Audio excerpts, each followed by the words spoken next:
시대 소송의 절차는 다음과 같다. 소송 절차에 대해 얘기해 주네요. 먼저 소송은 대개 피해를 입었다고 주장하는 원고가 오늘날 고소장에 해당하는 민장을 제출하면서 민장이 들어오면 수령은 소송의 대상자인 피고를 재판장에 출두시켜 심리를 진행했다.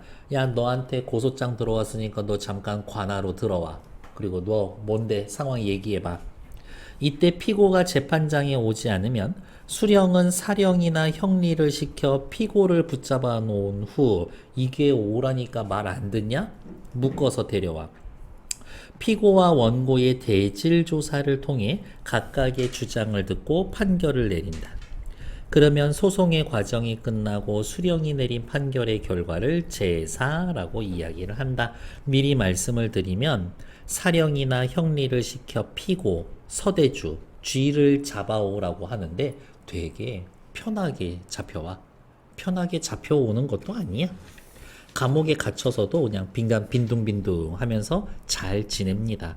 3번에 나와 있는 보기는 미리 읽어 놓을 필요는 없는 것 같아요. 앞으로 넘어와서 쭉쭉쭉 해석할 거다. 사령이 떠나자, 사령이 와서, 여기에서의 사령은 하급 관리죠. 떠나자라고 했더니 서생, 서대주, 쥐가 말하기를 늙은 놈이 몸이 여러 해 동안 병으로 집안에 틀어박혀 지내다가 다리에 힘이 없습니다. 먼 길을 걷는 것은 실로 감당하기가 어렵습니다. 감히 청하건대 정신 나간 놈 노새를 타고 가다가 관아 앞에 이르러서야 법대로 잡아들여 주시면 저 제 차 타고 재판장 갈게요. 끌려가기 싫어요. 그리고 솔직히 나 묶어가는 거 관아 앞에서 재판장 앞에서 묶으셔도 되잖아 라고 이야기를 하고 있는 거죠. 일단 첫 번째 법에서 어긋나 있죠. 핵심은 뭐예요?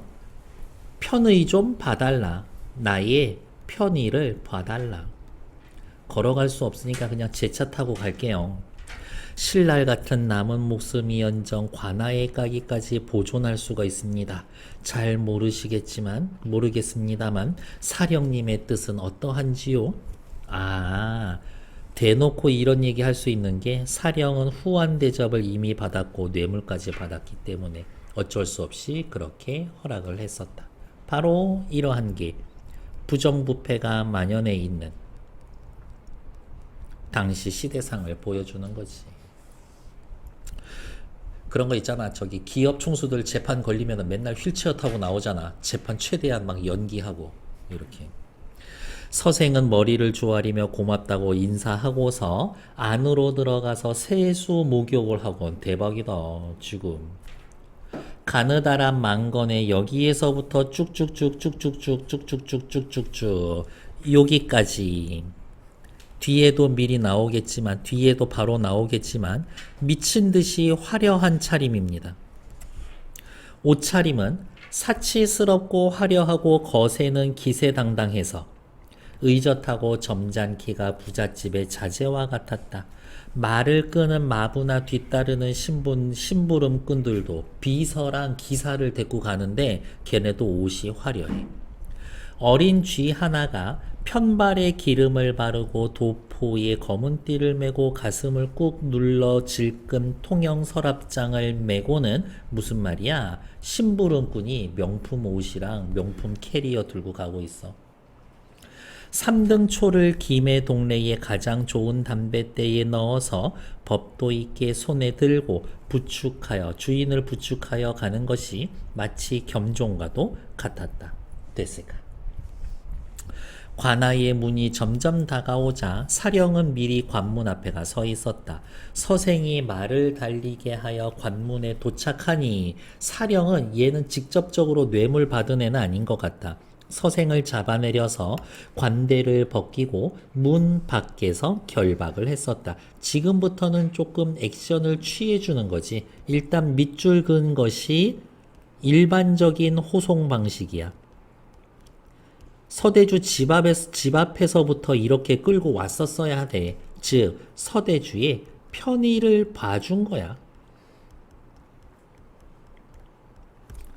급히 형리에게 알리니 형리가 다시 원님에게 말하였다. 원님이 크게 화를 내며 왜 화를 냈을까? 오라고 그랬는데 안 와서 어쨌든 잡혀오는 거잖아. 즉시 잡아들이라 했더니 사령이 서대주의 상투를 틀어쥐고 나는 듯이 재빠르게 서대주를 잡아가는데 발이 땅에도 닿지 않을 만큼 에이, 아무리 애를 끌고 가도 어떻게 발이 땅에 안 닿아? 과장이지. 근데 이 사령은 왜 이렇게 미친 듯이 빠르게 애를 끌고 올까? 원님이 너무 무섭거든. 원님의 권위 때문에. 원님이 뇌물 받은 건 아니야. 머리카락이 바람에 흩날려 덮얼거린 채 책을 읽고 심한 두려움에 온몸이 언습하여 벌벌 떨고 앉아 있는데 쫄리긴 쫄려. 뾰족한 입이 오물거리고 두 귀가 발족거려 두 눈은 깜빡거리는 것이 죽은 것 같기도 하고 산 것 같기도 했었다. 아, 외양묘사, 행동묘사. 아, 얘 지금 잡혀오는 서대주 쥐였었지 라고 사람들한테 한 번 더 인식시켜주는 거예요. 원님이 성난 목소리로 물었다. 네가 서대주냐?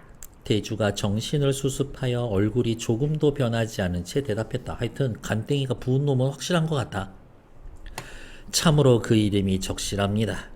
원님이 죄상을 막 신문하려는 즈음 형리가 나와서 고하기를 날이 이미 저불어 신문하기 어려우니 일단은 잠깐 하옥했다가 다음 날 내일 신문한 채비를 가리는데 제 말만 들으면 안 돼요. 양쪽 말 다 들어봐야 합니다. 둘 모두를 잡아들여 자세히 조사해서 물어보는 게 사리에 맞고 또 마땅합니다. 이거 일반적이고 정상적인 절차야. 그러면 옥에 가둬서 엄히 가두라. 내일 신문하겠다. 사령을 불러서 서생놈을 칼을 씌워서 하옥해라. 오라는데 안 왔으니까 불이익은 줘야 되잖아. 사령이 형리의 분부를 받고 큰 칼을 채우고 물을 그 몸을 검은 포승줄로 묶고 수족에다가 찼고 수갑 같은 걸 채웠다. 서생을 모시고 따라온 쥐는 일시에 탄식하고 길가에서 보는 자는 비웃지 않는 자가 없었으니 서대주가 잡혀온 것에 대한 상반된 반응. 서대준의 식구들은 걱정할 거고 사정을 조금이라도 아는 남들은 아이고 저놈의 자식 요 정도 느낌인 거겠지. 크게 비웃지 않는 자가 없으니 참아보기 딱한 광경이었다. 사령이 데리고 가서 옥졸에게 넘겨주자 옥졸이 옥에 끌고 들어가서 단단히 가두면서 세상에 하급 관리 돈 내놔라 라고 괴롭혔더니 가지고 온 물건을 옥졸에게 많이 주었다. 그러니까 감옥 간수가 야 편하게 지내고 싶냐? 돈 좀 내놓지. 옥졸들이 매우 기뻐하고 큰 칼을 풀어서 편히쉬게 하면서 마치 부리는 하인처럼 서대주 죄인을 돌봐주니 돈이라도 많으면 존귀해진다 라고 하는 것이었었다. 하급 관리의 부정부패를 나타내고 있죠. 원님은 그렇게 하지 말라고 했는데 하급 관리의 부정부패.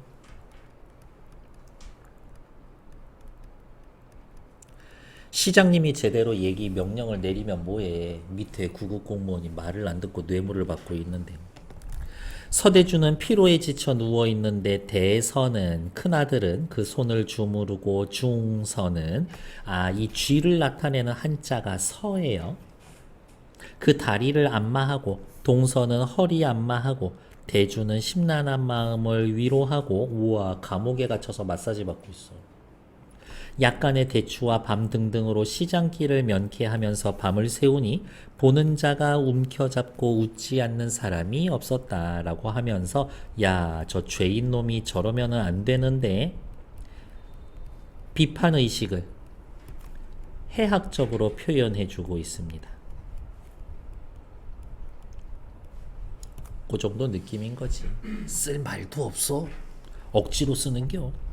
다음날 원님이 신분할 채비를 크게 차리고 둘 잡아들라 동서로 꿇어앉히고 한쪽에는 다람쥐 한쪽에는 그냥 쥐. 고소장의 근거에서 크게 꾸짖었다.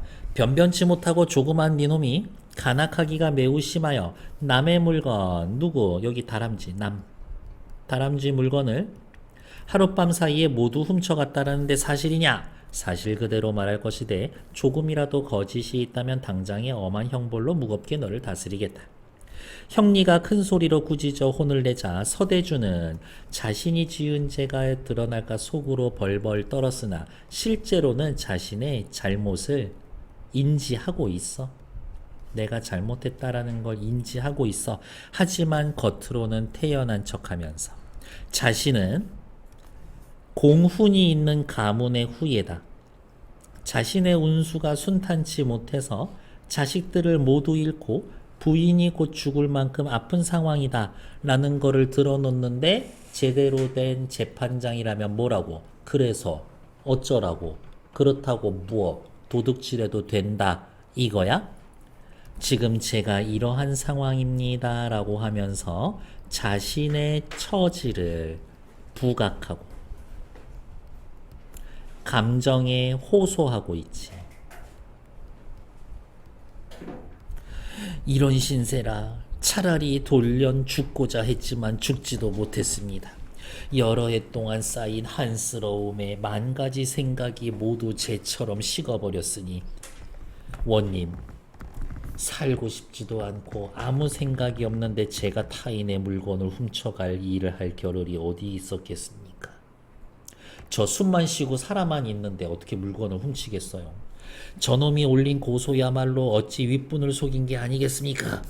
하물며 근년 이래의 흉년이 극심해서 살아갈 길이 없는데 어찌 저놈은 알밤을 갈무리 해둘 수 있었겠습니까? 더욱 맹랑한 일입니다. 흉년이 급식해서 다른 애들 다 굶어 죽어 나가는데 다람쥐 죄는 알밤을 갈무리 해뒀다고요? 저는 그걸 좀 믿기 어렵습니다. 저거 제정신이 아닙니다. 다람쥐는 재산을 모아둘 수 없어요. 재산을 모아둘 수 없어요 라고 주장하고 그러한 주장에 대한 근거 흉년이 극심해서 이거지. 저는 본디 대대로 부유해서 이와 같은 흉년에 한 옵조차 다른 것에 꾸지 않아도 되는데 빌어먹는 놈의 밤을 훔쳤다라는 게 어찌 옳겠습니까? 이놈의 평상시 소행을 제가 하나하나 다 알아야겠습니다. 저 먹고 살만해서 도둑질 안 해도 돼요. 근데요 저 다람쥐 저놈이 얼마나 나쁜 놈인지 아세요? 제가 말씀을 드릴게 라면서 이 이후로 하는 얘기 다 거짓말이야. 지어서 하는 얘기야. 내가 여기 물건을 훔쳐왔어. 그래서 고소를 당했지. 재판장에 가서 이야기하는 거야. 그거 아세요? 얘 예전에 학폭 주도자였어요. 얘 성추행범인데 그거 알고 계세요? 그렇게 이야기하는 거야. 사건과 아무 상관없는 이야기를 하고 있는 거지.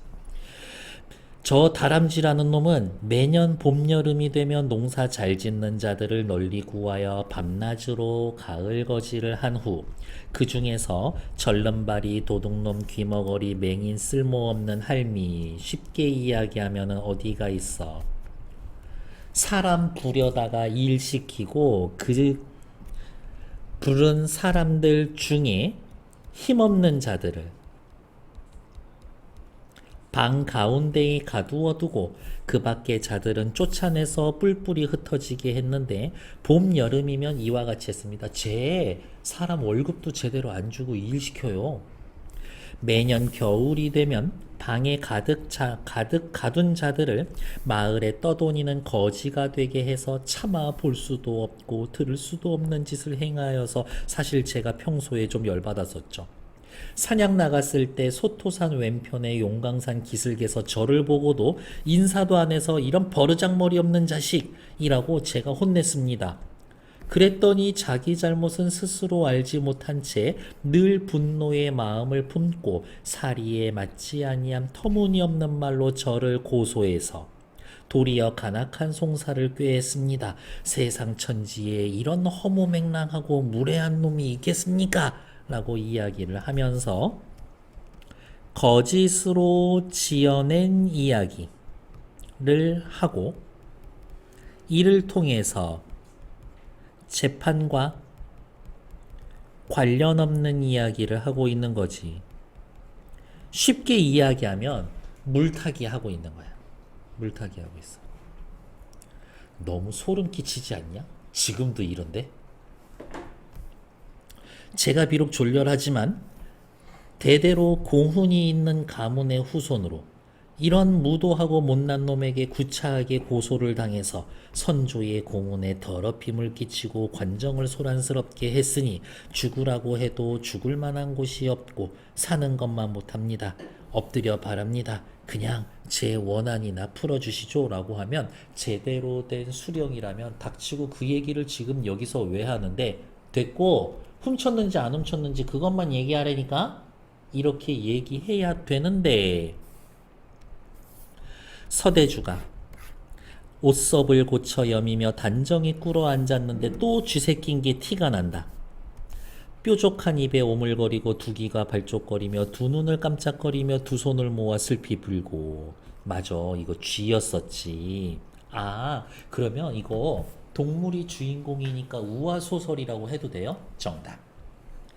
눈물이 흘러내려 옷깃을 적신이 보는 자가 더할 나위 없이 애처하고 불쌍하다고 할 만한 것이었다.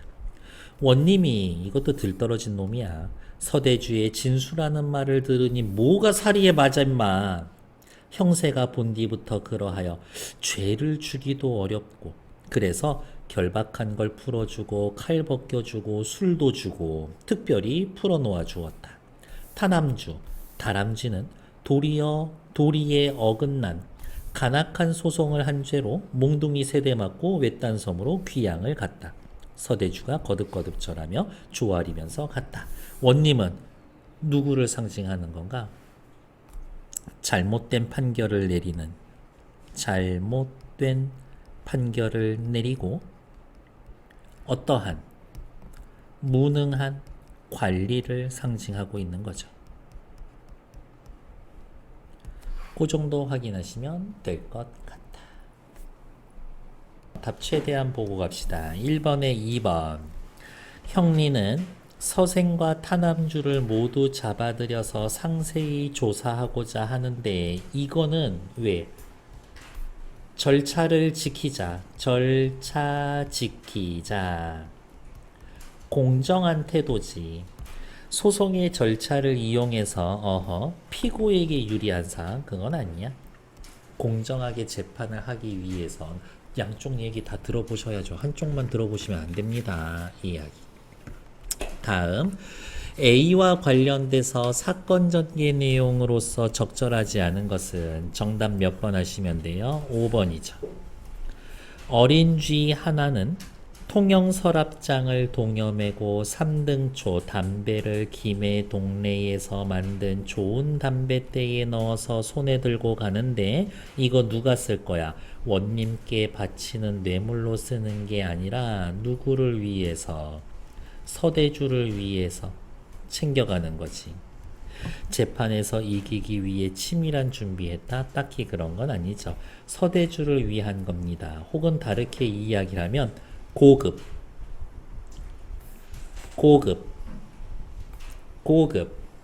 명품. 아, 서대주, 사치스럽다.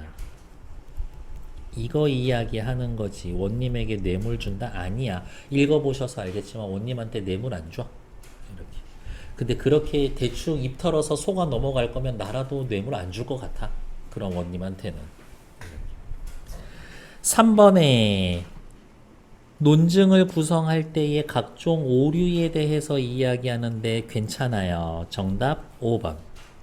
서대주는 저 자식이 인사도 안 하는 버르장머리 없는 놈이라고요. 이게 밤을 훔친 거랑 전혀 상관없어. 제가 평소에 얼마나 쓰레기인 줄 아세요? 라고 이야기하는 인신공격의 오류지. 인신공격의 오류를 범하고 있는 거지. 논점 자체를 다룬 게 아니라 다른 사람의 잘못을 들어 여기까지는 맞아. 자기가 저지른 잘못을 정당화하는 피장파장 아니야. 쟤도 잘못했고 저는 잘못하지 않았습니다. 아니야. 상관없어. 인신공격의 오류지. 그래서 정답은 5번. 기역과 니은에 대한 설명으로 적절하지 않은 것. 기역. 감옥에 들어가 있으면서도 각종 서비스를 다 받고 있어. 쥐새끼 무리들이 서로서로 잘 해주고 있어. 서대주가 그의 무리가 받는 행동 맞죠? 신문 받기 전날 밤의 상황. 그것에 대해 웃지 않는 사람이 없었다. 인식을 드러낸 거 맞아. 기역. 동물을 의인화하여 인간처럼 행동한 거 맞지. 송사를 당한 주인공 서대주의 고달픔을 드러내? 아니 얘 감옥에서 엄청 편하게 지내는데 벌써 탈락. 보는 자가 웃지 않는 자가 없었다. 쭉쭉쭉. 보는 자를 통해 서대주에 대한 사람들의 반응과 태도를 드러낸다. 맞지. 일단 기억만 봐도 정답은 5번. 다음 니은 잠깐 봅시다. 니은 어딨어? 니은. 서대주가 옷섭을 고쳐 여미고 앉아있는데 야 연기 겁나 잘하네. 보는 자가 애처롭고 불쌍하다라고 할 만큼 연기를 기가 막히게 합니다. 연기하는 서대주의 행동 괜찮아. 판결을 기다리는 서대주에 대한 상황 괜찮아. 의인화된 동물이 동물의 행위를 하는 것처럼 맞아. 이거 쥐였지? 맞아. 주인공에 딱히 고달픔 드러내지 않아. 인물에 대한 비판적 인식은 나쁘지는 않은데.